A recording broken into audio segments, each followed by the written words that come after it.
बिस्मिल्लाहिर्रहमानिर्रहीम, अस्सलाम वालेकुम नाज़रीन। आप देख रहे हैं प्रोग्राम दी लास्ट आवर। मैं हूं यासिर रशीद और स्टूडियो मेरे साथ मौजूद हैं सीनियर तज्ज़ियाकार राना मोहम्मद अजीम साहब।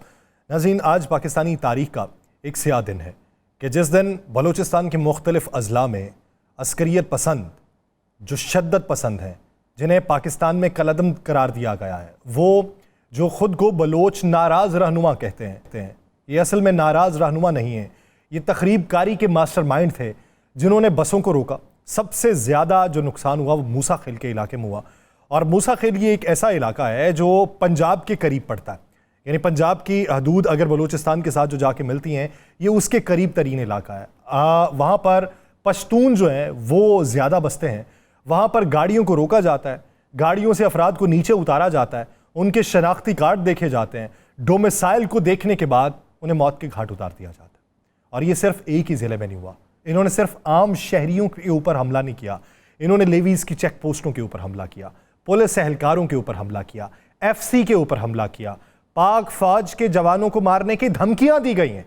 और बाकायदा तौर पे ये उस दिन में किया गया है जिस दिन नवाब अकबर बुगटी की 18वीं बरसी है, और बलोच लिबरेशन जो आर्मी है BLA, उसने बाकायदा तौर पर इसकी जिम्मेदारी कबूल की है, उसके मजीद ब्रिगेड ने। ये कौन लोग हैं? ये पाकिस्तान के अंदर इंतशार फैलाने वाले। ये पाकिस्तान में एक रात के अंदर 39 अफराद के मारे जाने की इतलात हैं। उसके अलावा 21 शिद्दत पसंद जो हैं वो मारे गए हैं। उसके अलावा 10 पाक फौज के जवान गए, और उसके अलावा 4 पुलिस एहलकार जो हैं उन्होंने भी अपनी जान की बाजी हारी है। 14 शहादतें हमें देखने को मिली हैं, आम शहरी यहां पर मरे हैं।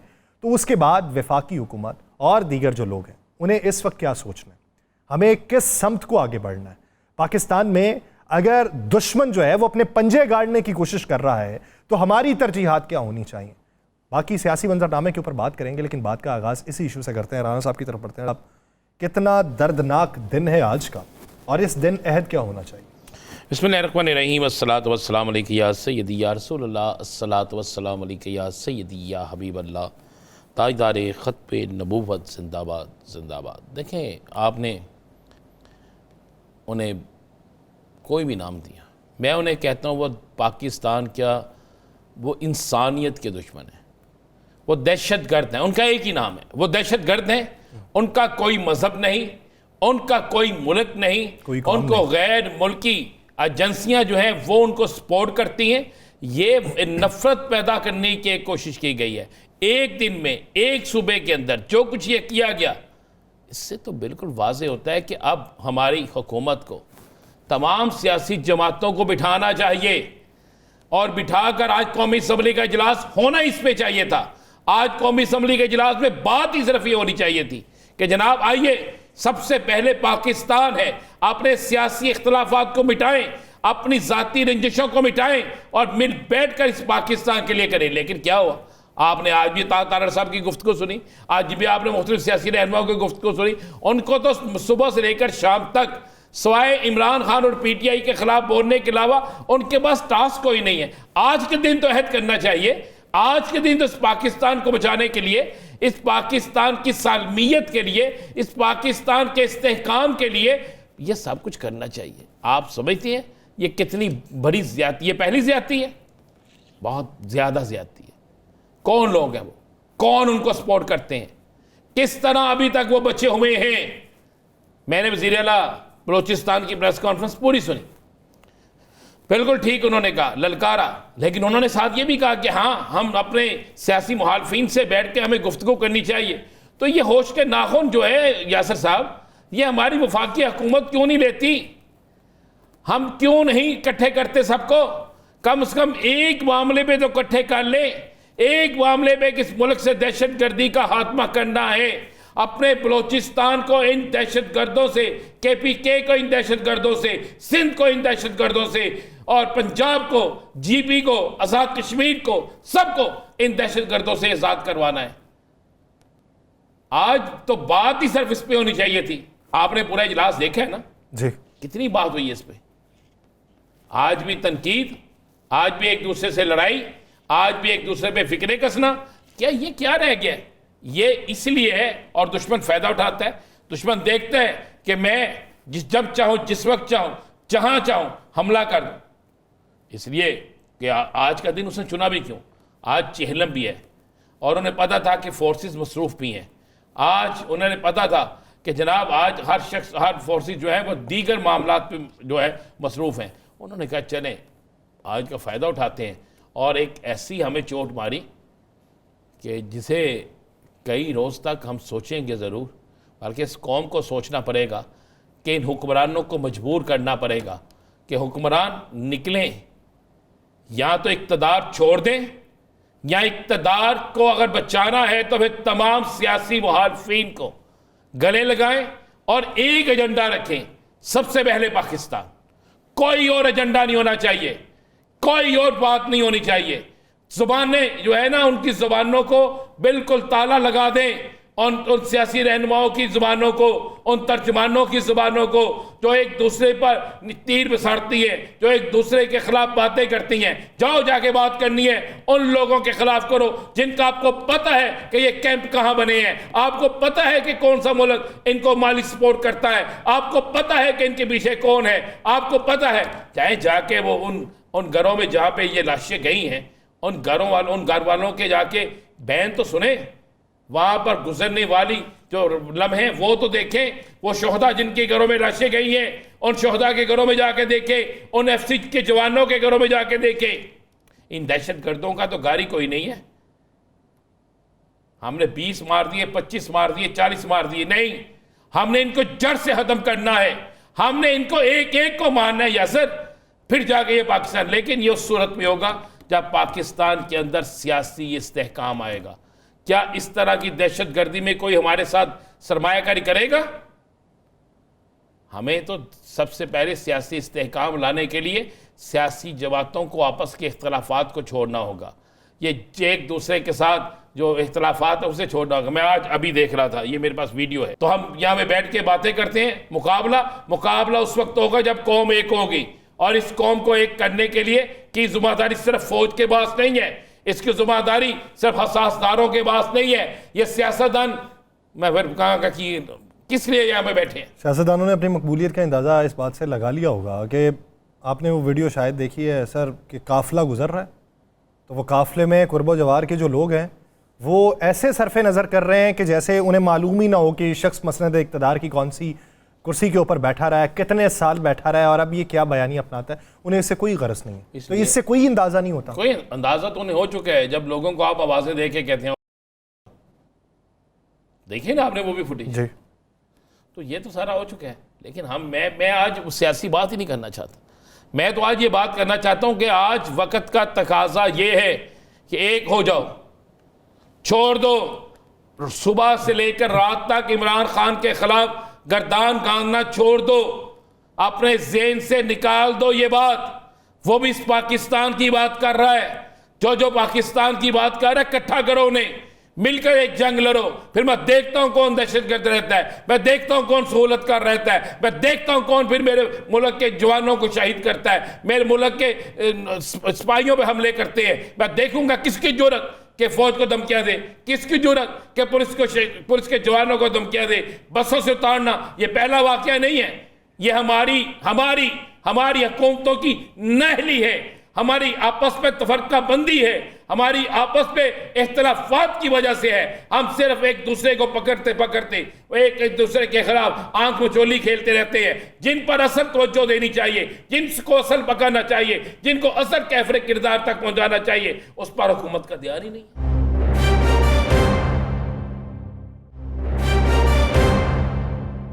फाई तजियाकार ब्रिगेडियर रिटायर्ड मसूद अहमद साहब ने हमें ज्वाइन किया है। ब्रिगेडियर साहब बहुत शुक्रिया आपके वक्त का। मसूद अहमद साहब, अब की बात तो है नहीं, तकरीबन 49 साल होने को हुए। ये मजीद ब्रिगेड, ये BLA, ये लिबरेशन आर्मी और ये कोई अलग सी तंजीम, ये बलूचिस्तान फ्रंट, ये कब तक हम ये भुगतते रहेंगे जिनके शर से कोई महफूज नहीं है, जो नारा कुछ और लगाते हैं और रगड़ सभी को देते हैं। यानी सिर्फ डोमिसाइल देखो मार दो, पाक फौज का है मार दो, लेवीज का है मार दो, FC का है मार दो।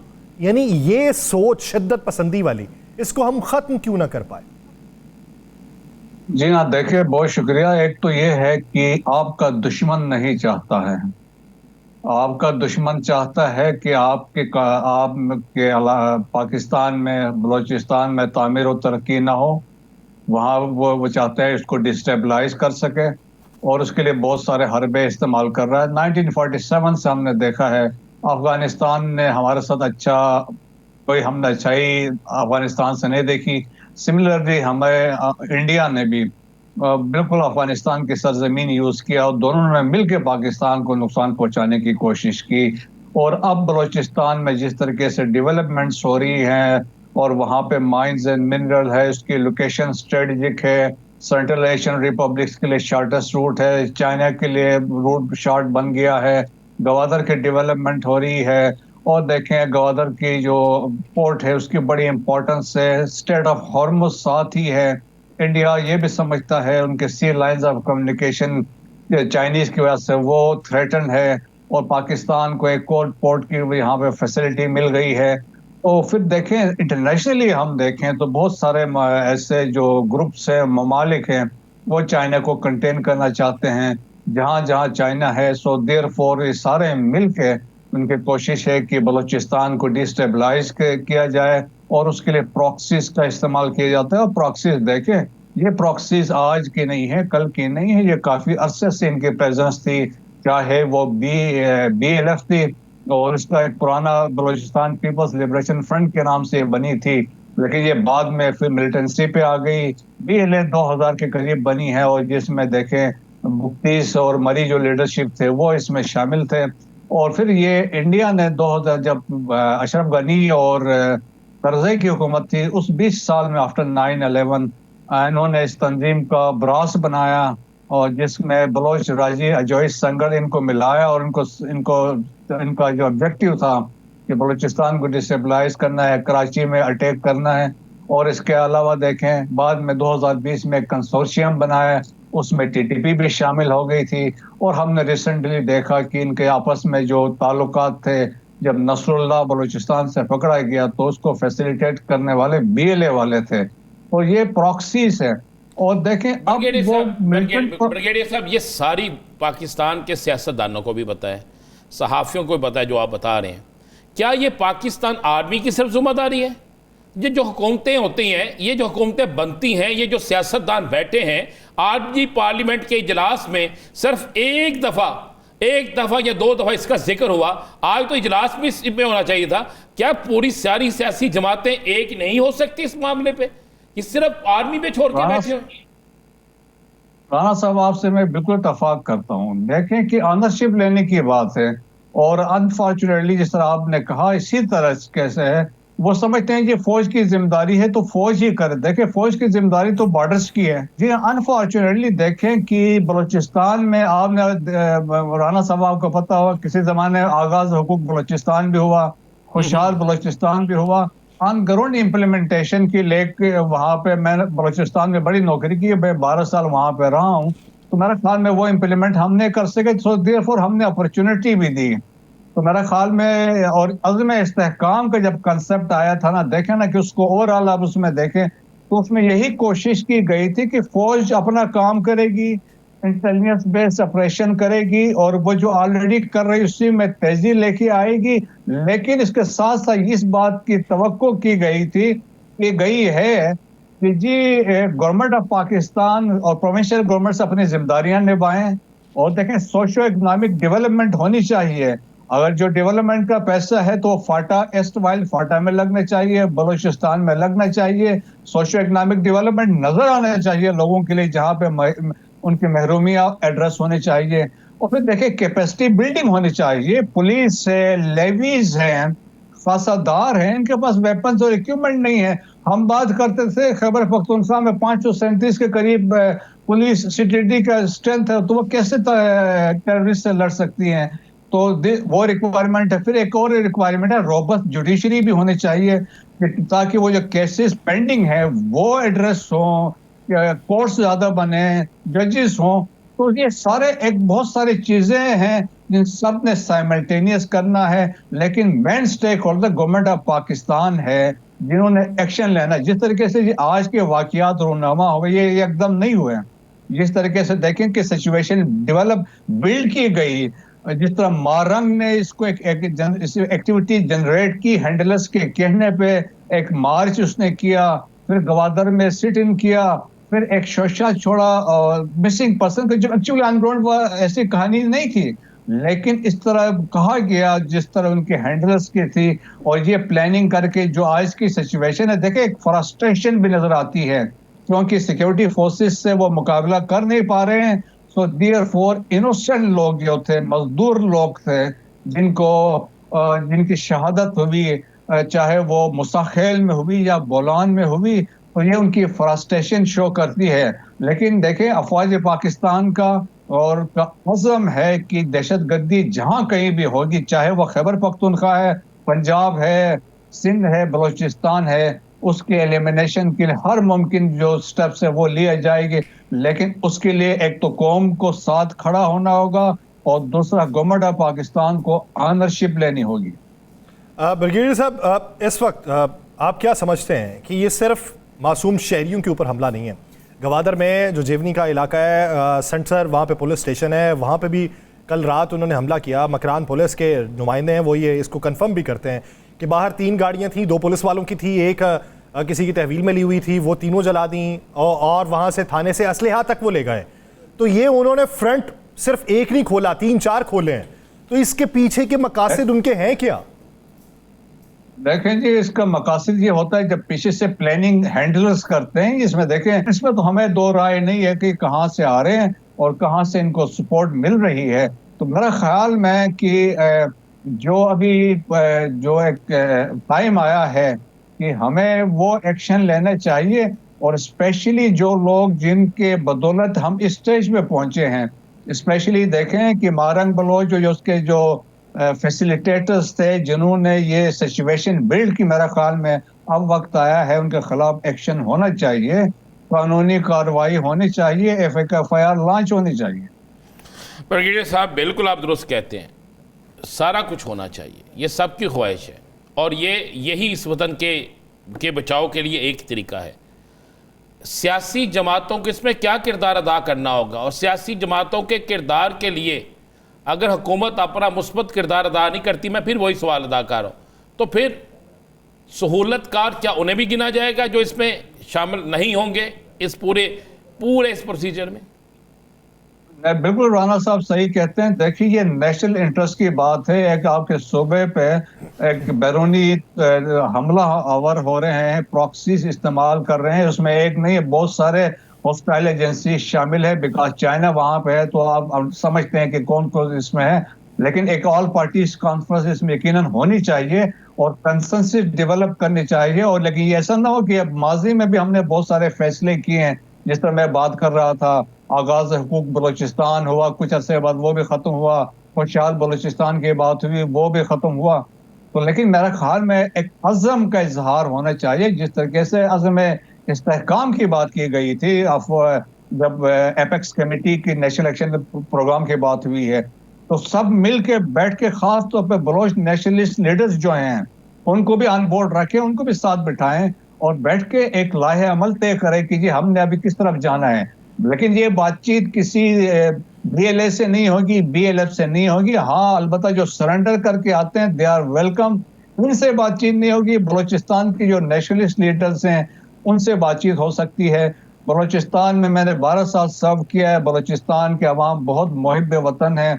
आज अफवाज पाकिस्तान में 40,000 सुपर सोल्जर्स जो हैं वो बलोच हैं और 800 के करीब ऑफिसर्स हैं। और इसके अलावा आप देखें कि पाकिस्तान नेवल एकेडमी में 2019 में, अगर if I am not wrong, Naveed Zehri था, उसको सोर्ट ऑफ ऑनर मिला। और इसी तरह जो उस्मान बलोच थे वो PMS से उनको सोर्ट ऑफ ऑनर मिला। तो बलूचिस्तान के लोगों में बहुत पोटेंशियल है और वो मोहब्बत पाकिस्तान से मोहब्बत करते हैं, वार ऑन टेरर में शहादतें भी दे रहे हैं।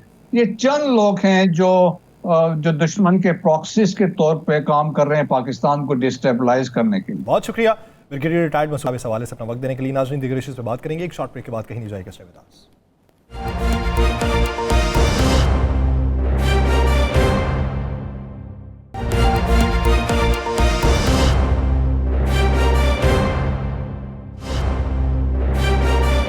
ब्रेक के बाद खुशामदीद नाज़रीन, पाकिस्तान के सियासी मंजरनामे में बात करते हैं। आज जो इजलास था पार्लियामान का, उस इजलास में जो एजेंडा रखा गया था, उस एजेंडे में एक चीज़ जो थी वो इस्लामाबाद के बल्दियाती निज़ाम के हवाले से भी थी। इस्लामाबाद के बल्दियाती इलेक्शन आज से 2 साल पहले होना थे, लेकिन मजबूरी की वजह नहीं, तकनीकी रिटेलिएशन की वजह से वो डिले होते रहे। पहले भी एक बार मैदान में उतरी पार्लियामान, और पार्लियामान ने जो है उसको इजहार वजूह की बुनियाद के ऊपर, कुछ तकनीकी मसाइल की बुनियाद के ऊपर उसको डिले किया। और अब आके जब इलेक्शन कमीशन ऑफ पाकिस्तान की तरफ से बाकायदा तौर पे बल्दियाती इलेक्शन की अनाउंसमेंट हो चुकी है इस्लामाबाद में, तो उसके बाद खबर ये मंजर आम पे आई कि बल्दियाती जो इलेक्शन है उसमें जो यूनियंस हैं, उन यूनियंस की तादाद को बढ़ाने के हवाले से तरमीम करने जा रही है वफाकी हुकूमत, और अगर वो हो गई तो फिर ये इलेक्शन मज़ीद अल्तवा का शिकार हो जाएंगे। उसके पीछे की वजूहात क्या वफाकी हुकूमत ये समझती है कि मकबूलियत में कमी है, या वफाकी हुकूमत को ये मालूम है कि इससे नताइज जो हैं वो उनके हक़ में नहीं आएंगे, तो इसलिए डिले टैक्टिक्स का इस्तेमाल किया जा रहा है, या फिर कुछ और वजूहात हैं? राना साहब की तरफ पढ़ते हैं। राना साहब, क्या वजह है नहीं होंगे बल्दियाती इलेक्शन, और अगर नहीं होंगे तो कितने हक़ में जाएंगे इनके? मुझे एक बात बताइए यासर साहब, 2 साल से यही गवर्नमेंट में है जी, इन्हें हल्का बंदियों का भी पता है, इन्हें यूनियन कौंसिल का भी पता है। इलेक्शन शेड्यूल अनाउंस होने के बाद अचानक इन्हें याद आता है नहीं भाई हल्के तो थोड़े हैं, अब हल्के बढ़ा दिए जाएं। कानून कहता है, आपको पता है, एक दफ़ा अदालत पहले भी इलेक्शन के हवाले से फैसला दे चुकी है, इलेक्शन के हवाले से, बल्दियाती इलेक्शन के हवाले से भी फैसला दे चुकी है। चूँकि हम आदी हो चुके हैं हमारे अदालतों के फैसलों को नहीं मानना, हमारे अदालतों के फैसलों को रोंदना है। हम आदी हो चुके हैं कि जब हमें हार्ड नज़र आए तो उस हल्के में इलेक्शन नहीं होना चाहिए। अब मुझे बताएं कि आज इन्हें याद आ गया, हाथ में वक्त है ना, ये इनको पता था कब शेड्यूल जारी होने लगा है। ये उससे पहले जनाब कहते जाके एक एप्लीकेशन देते 1 साल पहले कि जनाब इस इस्लामाबाद के अंदर हल्का बंदी कर दें, जनाब यूनियन कौंसिल जो है ये 50 है, अगर इसको 150 कर दें, ये एक यूनियन कौंसिल बड़ी है जनाब इसे छोटी कर दें, ये छोटी है जनाब इसे उसके मुताबिक कर दें, ख़त्म हो जाती बात। जब अब असल बात यह है कि पल्ले नहीं तेला तो कर दी मेला मेला।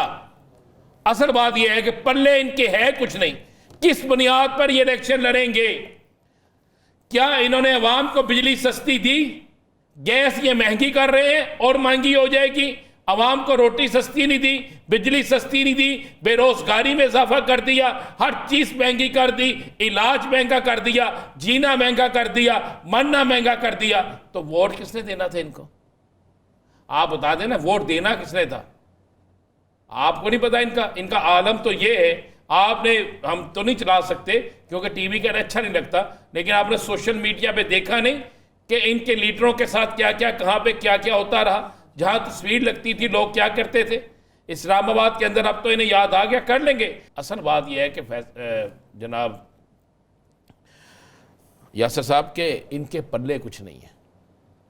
ये इन्हें किसी ने कहा कि आपने तहरीक इंसाफ को इस्लामाबाद के अंदर एक्टिविटी करने का एक बड़ा मौका दे दिया है। एक तो उनके ऑलरेडी लोग वहाँ पे मौजूद हैं और इनको भी पता है, अंदर से तो जानते हैं ना, अंदर से तो सारे जानते हैं कि कितने कितने किस किस ने वोट हासिल किए हैं। अंदर से तो सबको पता है ना कि मैं कितने वोट लेकर आया हूँ। फिर जब इन्होंने अपने तजिए करते हैं, जब यूनियन काउंसिल्स में जाते हैं, तो इनको वाज़े नज़र आता है कि वहाँ पे क्या सूरत हाल होगी। ज़हन में रखिएगा, जो बल्दियाती इलेक्शन होता है ना, ये गली मोहल्ले का इलेक्शन होता है। ये यहाँ पर लोग रिजल्ट तब्दील नहीं करने देते, यहाँ पे लोग लड़ते हैं, फिर एक पूरा महाज बनाते हैं। तो अब इन्हें नजर आ गया कि यार पल्ले तो है कुछ नहीं, तो अब ये कोई ऐसी तरमीम ले आए, उसे कर ले। उसके बाद इलेक्शन कमीशन हल्का बंदियों पे 1 साल 2 साल 3 साल लगा देगा। फिर वो जब नई हल्का बंदियाँ आएंगी, अगर मौका उस वक्त इनके पास हुआ मुनासिब, तो इलेक्शन लड़ लेंगे, नहीं होया तो छो फिर। तो ये तो यासर साहब आपकी सियासी मुस्लिम लीग नून की जो है वो ये तो सारी है चीज़ें हैं। आप इस पे मुझे बताएं, कोई सियासी जमात मां सवाए तहरीक इंसाफ या उनके इत्तेहादियों के बोले? कोई बोले? आलम तो इनका ये है, इतने हो चुके हैं ये, इसलिए कह रहा हूँ सियासी तौर पे ये हो चुके हैं कि इमरान खान की सिक्योरिटी को रोजाना ही तब्दील कर देते हैं यार। वो एको दफ़ा कोई अपने घर के 4 जी ला के उत्थे ला दो, यानी सियासी कारकुन उत्थे ला दो जो घर से जींदे मरदे हो, वर्दियाँ पवाओ उन्होंने उत्थे ला दो। ये तो इनका आलम हो चुका है। इन्होंने क्या इलेक्शन लड़ना है?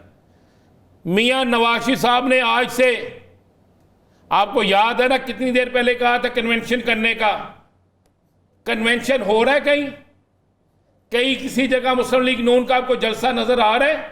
किसी जगह मुस्लिम लीग नून के लोग बाइट सड़कों पे निकल के कह रहे हैं कि जनाब साड़ी बल्ले बल्ले? हाँ, सोशल मीडिया उनका एक्टिव है, हाँ उनके प्रेस कॉन्फ्रेंस बड़ी एक्टिव है, हाँ उनका जो है इंफॉर्मेशन डिपार्टमेंट वो एक्टिव है, वो अपना काम करता है। वो रोजाना हमें भी एक मैसेज आ जाता है, जनाब आपको एक छत मिल गई। मैं कहा अच्छा जी मिल गई छत, पता नहीं कह रही छत मिल गई है। कभी कोई चीज़ आ जाती है, कभी कोई आ जाती है। तो ये तो इसी तरह है यार, जब इनके पास अक्सरियत होगी, जब ये समझेंगे कि हम इलेक्शन जीत सकते हैं, तो फिर हल्के चाहे 4 हों, ये फिर भी इलेक्शन लड़ देंगे। हल्के 4 हों? हाँ बेशक हल्के फिर 4 ही हों क्योंकि अब 4 हल्कों से बात चलनी है और फिर बात बड़ी दूर तक जानी है। आप जहन में रखिएगा। आज भी बड़ी परेशानी पड़ी है यासर इनको, आज सुना बड़ी परेशानी पड़ी है। मेरी आज एक ना शेख से मुलाकात हुई, वो भी आया हुआ था हज़रत दादा गंज अली हजवेरी रहमतुल्लाह अलैह के उर्स पे, तो मैं भी वहीं पे था। तो हम बैठ गए कमरे में, छेड़छाड़ी शुरू होगी। कहा सुनाए क्या कैसा जा रहा है, क्या माहौल है?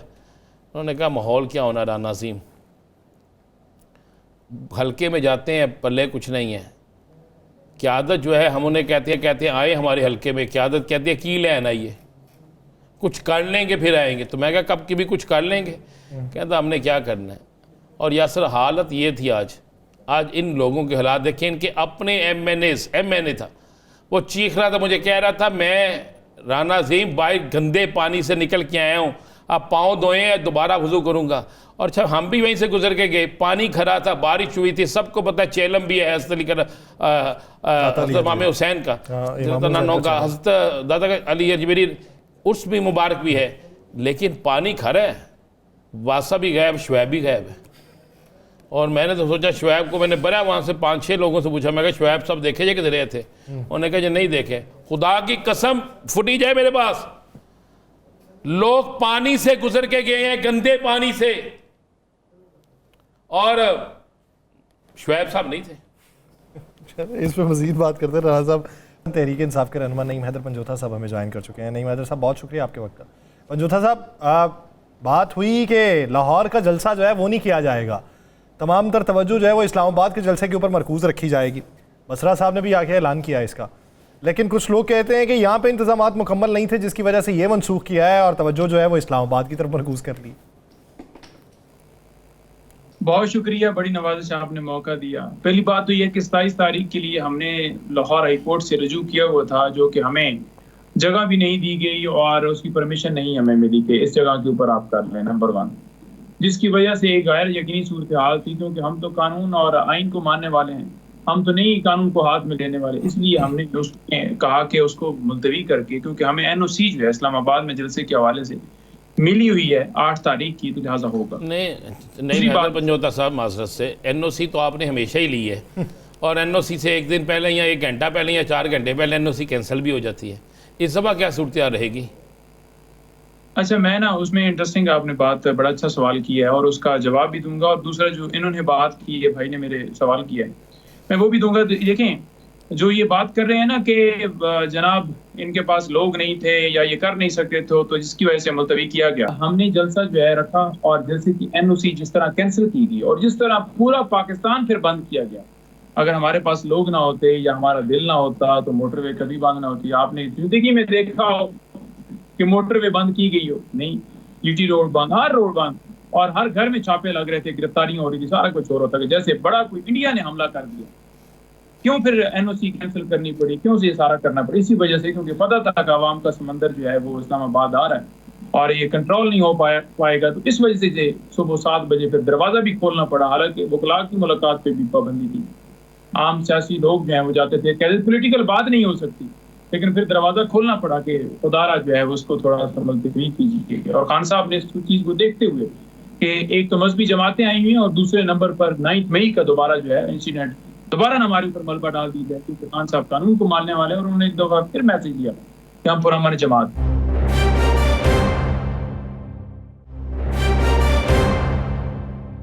28 तारीख को हड़ताल की कॉल है, क्या तहरीक इंसाफ इसकी हमायत कर रही है?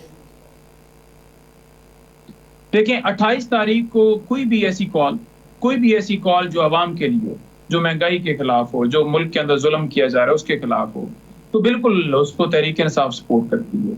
महंगाई के खिलाफ ही पहले भी ताजरों ने शटर डाउन हड़ताल की कॉल दी है और महंगाई के खिलाफ ही दी है।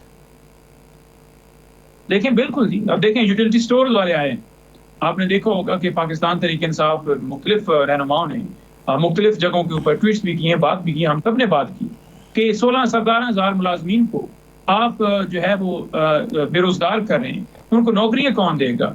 एक अदारा जो अब खुद कफील अदारा और आवाम को रिलीफ दे रहा है, तो आप उसे बंद करने जा रहे हैं। आपसे मुल्क चलाया नहीं जा रहा, तो फिर घर जाए ना आप, हर इदारे को बंद करके या उसे प्राइवेटाइज करके। तो आप ऐसे समझते हैं कि ये मुल्क के अंदर आप जो है स्टेबिलिटी लेकर आएंगे? नहीं, ये आपकी नाअहली है। और यही वजह है कि अगर ताजिर निकल रहा है तो हम उसको सपोर्ट करेंगे, अगर कोई और निकलेगा हम उसको सपोर्ट करेंगे, और हम खुद भी इसी वजह से निकलते हैं क्योंकि हम चाहते हैं कि कानून की बाला बची। अच्छा पंजोथा साहब, सिर्फ एक आखिरी सवाल ये कि अगर इस्लामाबाद के बल्दियाती इलेक्शन के हवाले से जिसका शेड्यूल जारी हो चुका है उसमें कोई तरामीम करके यूनियन काउंसिल्स की तादाद बढ़ाने की कौमी असम्बली बात करती है तो क्या करेंगे? और दूसरा ये कि कायमा कमेटियों से इस्तीफ़ा देने के ऊपर गौर हो रहा है, ऐसी इतलात हैं, क्या इस पर एग्जीक्यूशन होगी? देखें, जो बल्दियाती इंतखाबात होने जा रहे हैं, आज खान साहब के सामने भी हमने मामला रखा और बताया कि ये इस तरह से चाहते हैं कि बल्दियाती इंतखाबात जो हैं वो डिलिमिटेशन के चक्कर के अंदर मुलतवी किए जाएं। और खान साहब को उनकी बदनीति भी बताई, बल्कि हम जब स्टार्ट कर रहे थे कि बदनीति ये है कि वो चाहते हैं कि इलेक्शन ना हो और कौम के सामने हकायक ना आए कि ये तो फॉर्म 47 वाले तो वाकई आज दोबारा जो है एक्सपोज हो गए। तो खान साहब मुस्कुराते रहे। उन्होंने कहा कि देखें, ये इस तरह की कोई भी चीजें कर लेना, ये जो 2 महीने है ना बड़े हैं, इन 2 महीनों के अंदर जो है, क्योंकि इनके ऊपर कोई ट्रस्ट ही नहीं करता, और ये अगर चाहते हैं ना या समझते हैं या ये सोच रहे हैं कि बाहर से कर्जे लेकर और मुल्क को आगे चला लेंगे, मुल्क जो है जब तक आपकी इनकम नहीं बढ़ती आप मुल्क जो है वो नहीं चल सकता। और उस वक्त चल सकता है जब पूरी दुनिया को पता होगा कि आपके मुल्क के अंदर जो है कानून और आइन है और आप अवामी नुमाइंदा हुकूमत है।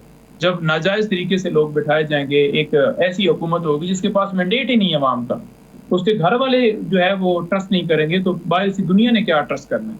और जब इन्होंने इन्वेस्टमेंट करनी हो तो ये दुबई और यूके, यूएसए और उधर जाते हैं अपनी इन्वेस्टमेंट करने के, इसीलिए जाते हैं ना क्योंकि इन्हें खुद पता है कि हमारी जो है यहाँ पर कोई भी चीज जो है सेफ नहीं है। सही। तो इन्होंने मुल्क का हाल ही तीनों अदवार के अंदर ये किया है कि आज जो है ये अपनी प्रॉपर्टियां बाहर बनाकर और इधर आते हैं और कहते हैं कि हम मुल्क की खिदमत कर रहे हैं। बेसिकली सिर्फ लूट मार इनका काम है और इनका कोई धंधा नहीं है।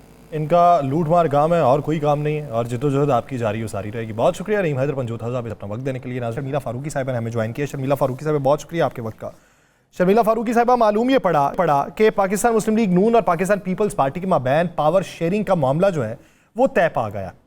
तो वो मामला आज से कोई 6-7 माह पहले क्यों ना तय पाया जो अब आके तय पा रहा है? बहुत शुक्रिया जनाब। देखिए कि पीपल्स पार्टी और पीएमएलएन के दरमियान एक तहरीरी मुआहदा इलेक्शन के बाद अमल में आया जिसके तहत पावर शेयरिंग की गई। सही। पावर शेयरिंग ये है कि जनाब हमें कुछ कॉन्स्टिट्यूशन ऑफिसर्स मिलने थे, उनका प्राइम मिनिस्टर इलेक्ट होना था और हमें बजट साजी के अंदर उन्होंने इंक्लूड करना था, और पंजाब के हवाले से हमारी कुछ कमेटियाँ और कुछ मामला तय होने थे। अब इशू ये हुआ कि शुरू का तो कुछ हिस्सा मुआहदे का तय पा गया, लेकिन अनफॉर्चुनेटली हुआ ये कि बजट साजी के अंदर और बजट की तैयारी के अंदर पीपल्स पार्टी को बिल्कुल साइडलाइन कर दिया गया। यहाँ पर आके मामला जो है वो थोड़े से कशीदा हुए। अब इशू ये है कि उसके बाद वजीर आजम साहब से मुलाकात हुई, हमने बजट का बाइकआउट किया, इवेंचुअली मामला आगे की जानिब चले और बजट पास हो गया। पंजाब के हवाले से भी कुछ तहरीरी काम थे जो मुआहदे में लिखे हुए थे, वो भी नहीं हुए।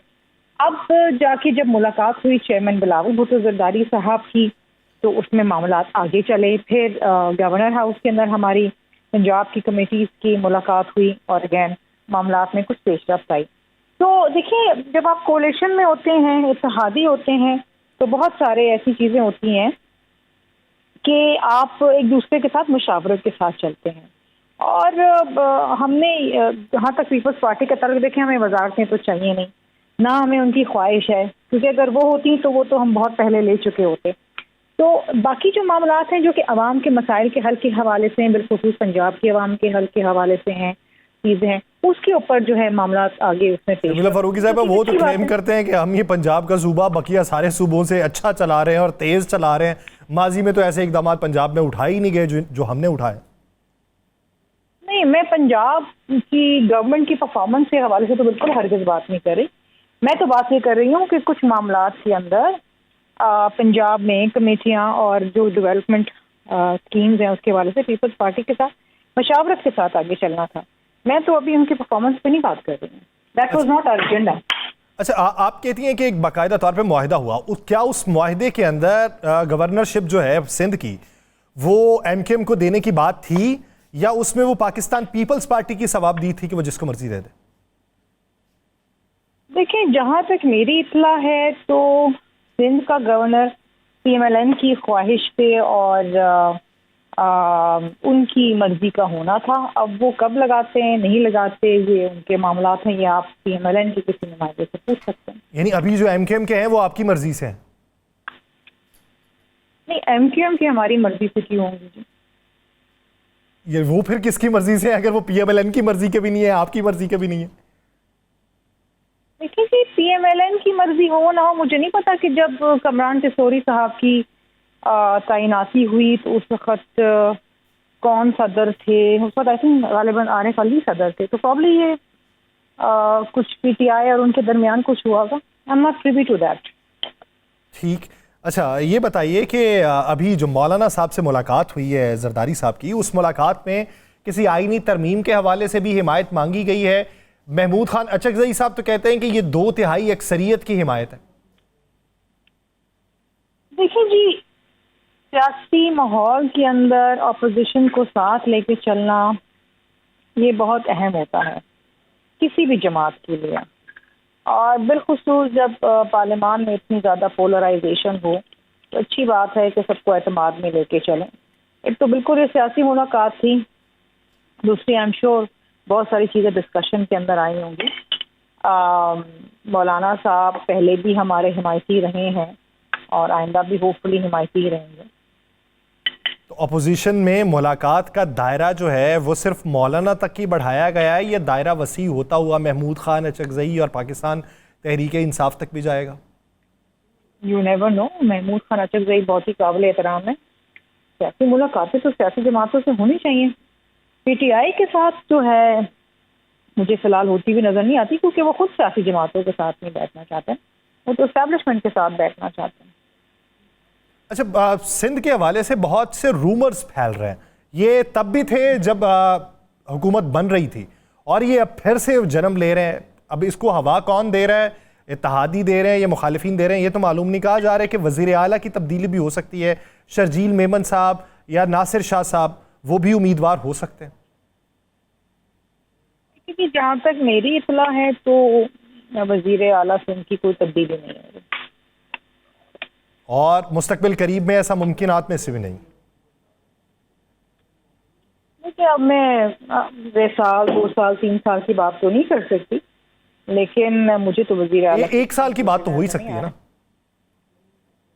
नहीं, मुझे कल का नहीं पता, बिकॉज क्या आपको पता है कल आप और मैं सांस ले रहे होंगे कि नहीं ले रहे होंगे। लेकिन I think chief minister Sindh जो है वो बड़ी दयानतदारी से अच्छा काम कर रहे हैं।